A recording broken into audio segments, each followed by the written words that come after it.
This is the Herd Line News. Well, the following statement is now true. The Raptors have never lost an NBA Finals game. Wow. And Drake showed up last night wearing a Del Curry Raptors jersey. Oh, boy. Drake then put a little extra sauce on it on the Raptors win by talking a little bit with Draymond Green as the Warriors left the floor. We're showing the video of it now. Did not like that. And after the game, Draymond was not in the mood to talk about it. Just wanted you to talk a little bit about that post-game scuffle between you and Drake. You got a question about basketball? It wasn't really a scuffle because I didn't hit him and he didn't hit me, or I didn't push him and he didn't push me. We talked. We boxed a little bit, but I wouldn't necessarily consider that a scuffle. Not really what I personally would consider a scuffle. Now, technically, he is right. I don't think anyone would consider that a scuffle.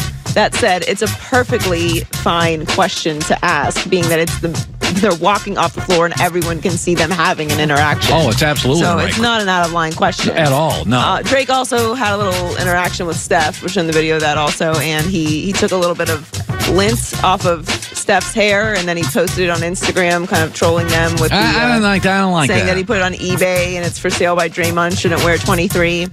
Here's the thing. This is all in fun.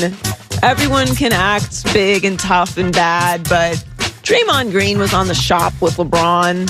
So for all that talk about their beef and him calling him a name and him getting him suspended, like, at least LeBron's a player. There's no real problems here. I'm not saying there's problems, but has Drake become the anonymous Twitter guy who would ask for a picture outside the arena? Well, I wouldn't say he's anonymous because he is courtside and he's Drake. So he's definitely putting his name on whatever trash talk he's putting out there. The reality is this is not serious. The season is over and it's Drake. They're all going to be cool. There's not any real beef here. And especially, I'm just not buying that from Draymond either. Like I just said, he was on the shop. I'm done buying Drake's stuff. Well, just a week ago, you loved it. He was not in anymore. The Bucks' head. Hey, a week ago, I loved my wife. What if I came home and she was throwing pots and pans at me? I wouldn't love her as much. Well, maybe you did something. I don't have a problem with this.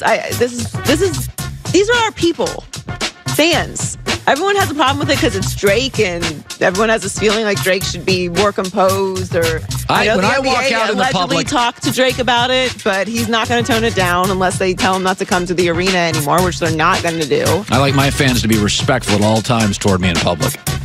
Almost worship level. But I mean, look. If they got a problem, they can tell him. All right. I mean, Steph gets pushed around by giant men all day long and pushes them back. Steph is a strong guy. If they really have a problem, they can let him know. But they don't because it's Drake and everything's going to be fine. It's a little trash talk and it's making the finals fun.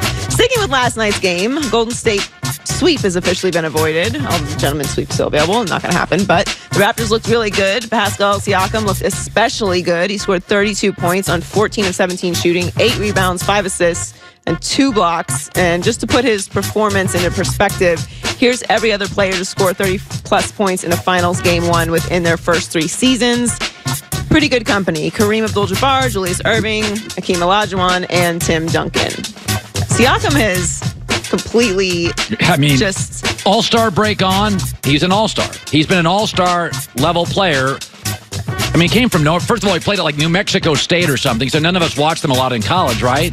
So he wasn't a high-profile guy. And then early in his NBA career, whatever, something happened at the All-Star break. Maybe he had a Diet Red Bull or something because he's like a different player. You're having a Diet Red Bull I'm having right one today to celebrate. He was 14 to 17 last night. And by the way, this wasn't lucky. Like some of his moves... He is hard to defend down low. He is difficult for Draymond because he's so long and so athletic. And that one, their transition, Golden State's transition defense was terrible last night. That's a great move. Yeah, I mean, it's just like you said earlier. They're so long, and he's so athletic, and he's just sprinting up and down the court.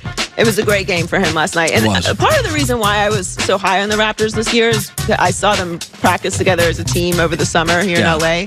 A lot of teams don't do that. Their entire team was here, and Siakam worked on his game all summer long with shout out to Rico Hines, and he's really seeing the benefits of it now.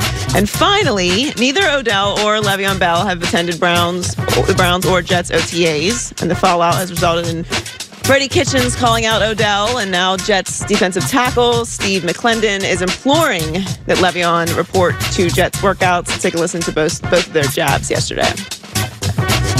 I just want to see him. The last time we out on last visit. A lot. The offense. I talked to him, and I told him, I said, you understand, this place is different than Pittsburgh. I said, man, you need to get back and so you can understand the quarterback and the situation.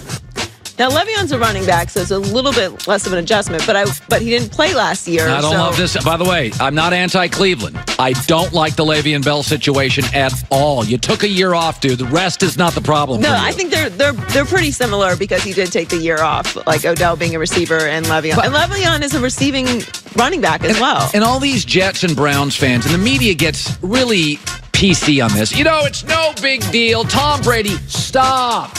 Brady knows the playbook, sort of. These are guys that are new to their franchises. So, and I really do think a wide receiver with a young quarterback, I think timing is a big deal. But I don't want to pick on Cleveland. Le'Veon Bell, dude, there's messaging in sports. The message is we're all in together. I think this stuff matters for new guys on new teams. I will say, normally I don't get caught up in who's at OTAs and who's not. It's a little different in this situation when you're coming to a new team as a receiver or Le'Veon Bell where you took a year off. That said, if they have to be there, then say it's mandatory. Just say it. If it's not mandatory, it's not mandatory. It's like your boss coming to you like, hey, we have a new show we're launching. We have this non-mandatory training that we'd like you to be at, but you don't have to be there. We know that you work with your personal trainer on the side working on, what you do for a living, and they're excellent. You pay them lots of money, and they perfectly put your skills to test, but we'd like you to be there. If it's voluntary, it's voluntary. I understand it because they're in a new team, but it's hard to ask someone to be somewhere that they don't have to be, no matter how much money they make. Well, there's a lot of things I don't have to do in life. Like, I don't have to make a big deal out of my 8th anniversary with my wife. But I do think for the camaraderie of our relationship, I should probably make a big deal out of our 8th wedding anniversary, right? I agree, but there are things that are not required. Yes. If it's required, then it's required. Yeah, I don't like it. Don't like Le'Veon, don't like Odell here. Joy with the news. Well, that's the news.